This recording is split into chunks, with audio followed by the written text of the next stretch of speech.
अस्सलाम वालेकुम। मेरा नाम अरहम नदीम है और अब हम कंप्यूटर साइंस का लेसन 6 शुरू करने वाले हैं।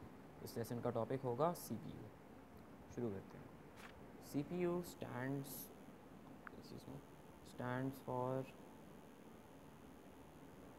Central, by which I mean इसकी full form central processing unit. यहाँ मैंने इसकी एक पिक्चर अटैच कर दी है। इसकी फुल फॉर्म है central processing unit. It's basically the primary component of a computer system without which it cannot function, and ये act करता है as the computer's control center. It basically manages all operations and processing etc.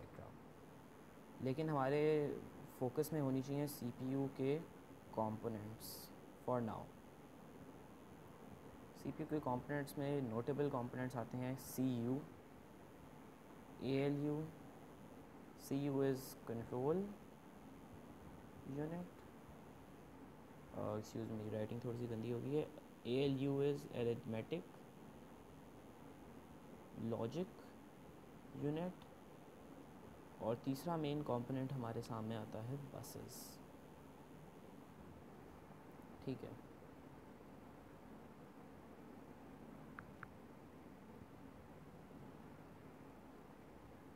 Let's start with control unit. Control unit is a component of a CPU that directs the operation of the processor.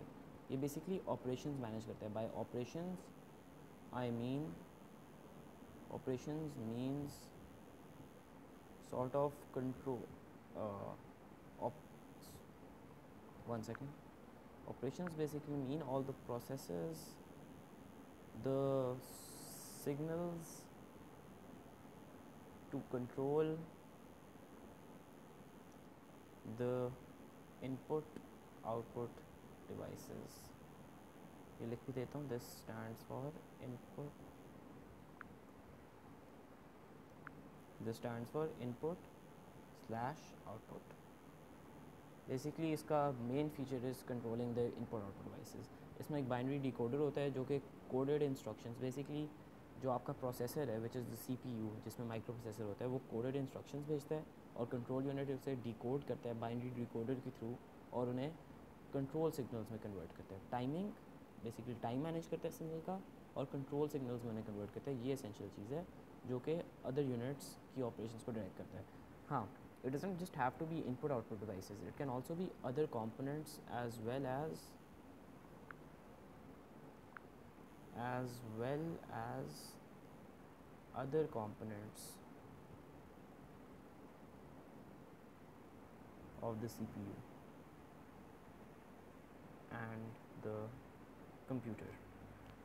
It's not just the input output devices, ये हर चीज़ की sort of workings को control करता है और उस पर orders देता है। एसेंशियली ज़्यादातर कंप्यूटर रिसोर्सेज सीयू मैनेज करता है। ये सीयू का फंक्शन है। अगला आता है हमारे सामने ALU. ALU stands for arithmetic logic unit, responsible for, इसके नाम से ही समझ आ जाता है कि इसका क्या पर्पज़ है। रिस्पॉन्सिबल फॉर अरिथमेटिक ऑपरेशंस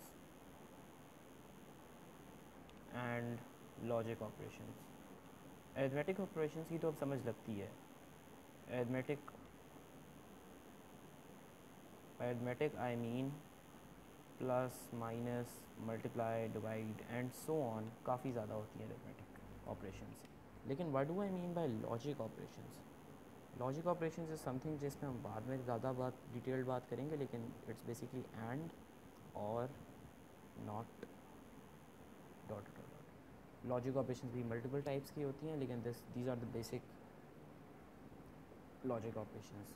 कुछ प्रोसेसर्स में ALU को एक्चुअली में 2 यूनिट्स में डिवाइड कर दिया जाता है। ये दोनों सेपरेट होते हैं, कभी कभार सेपरेट समटाइम्स, और इन्हें कहा जाता है the arithmetic unit AU and LU। लेकिन in most computers it is the ALU और उसमें कंबाइंड होता है। ये नीचे एक सिंपल फिगर है जो कि ALU का प्रोसेस दिखाता है। इसमें इंटीजर ऑपरेंड्स आते हैं, A B समझा जा सकते हैं यहाँ से। यहाँ उस पर एक ऑपरेशन होती है which can be both arithmetic and logic, और उसका एक रिज़ल्ट निकलता है। That is the whole purpose of the ALU। Status register is something जिसमें हम बाद में बात करेंगे, इसमें अभी हमें पढ़ने की ज़रूरत नहीं है। बेसिक ALU का पर्पज़ समझ आ जाए तो यहाँ का हमारा फंक्शन कंप्लीट हो जाएगा। एक्सक्यूज़ मी, ओके अगले पे चलते हैं। बसेस 3 तरह की होती हैं। बसेस बेसिकली होती हैं, दे आर रिस्पॉन्सिबल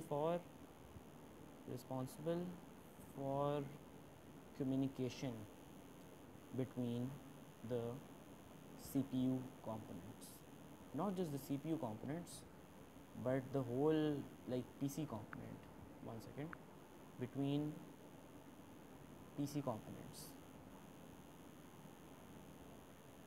नीचे मैंने एक बेसिक डायग्राम ऐड कर दिया, इसमें देखा जा सकता है 3 तरह की बसेस होती हैं, control bus, address bus, data bus. System बस को अभी के लिए कंसिडर नहीं करेंगे क्योंकि ये हमारे सिलेबस के स्कोप से बाहर है। ये यहाँ 3 चीज़ों के बीच में कम्युनिकेशन हो रही है, CPU, memory, CPU is basically processing, memory is data storage, input output is interaction with the user. और बसेस इन तीनों के बीच में कोऑर्डिनेशन करवाती है।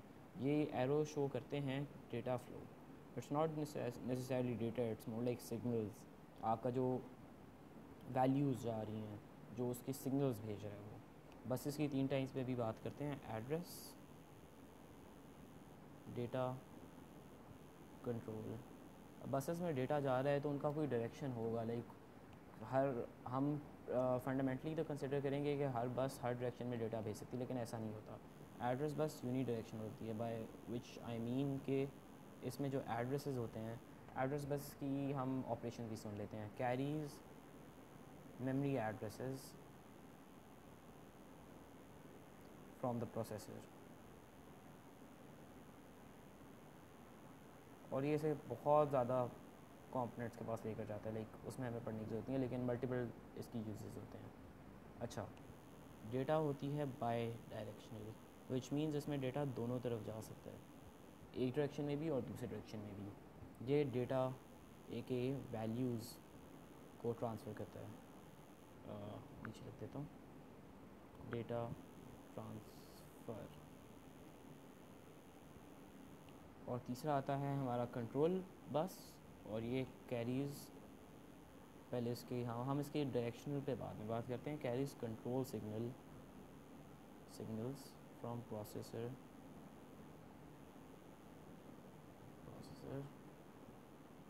To components. कंट्रोल सिग्नल्स में हमने बात की थी पहले, और basically control bus is directly related to the control unit. Since control unit आपका सिग्नल जनरेट करता है, कंट्रोल बस उस सिग्नल को कंपोनेंट्स तक ले जाती है, B it input output devices या कोई भी और कंपोनेंट। अच्छा, कंट्रोल बस की हमने डायरेक्शनैलिटी पर बात नहीं की। Address bus was uni, data was bi, control is considered as both uni and bi, और इसका एक बहुत स्पेसिफिक रीज़न होता है, इसे मैं यहाँ लिख देता हूँ।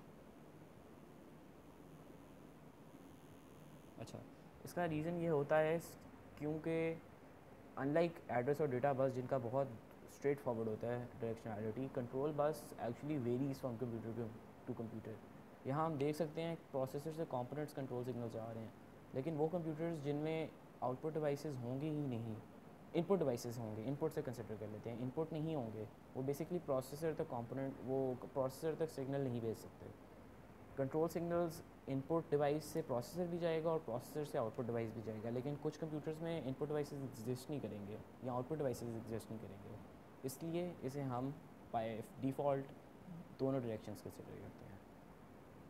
ये था हमारा आज का लेक्चर, और हम अगले लेक्चर में मिलेंगे। खुदा हाफिज़।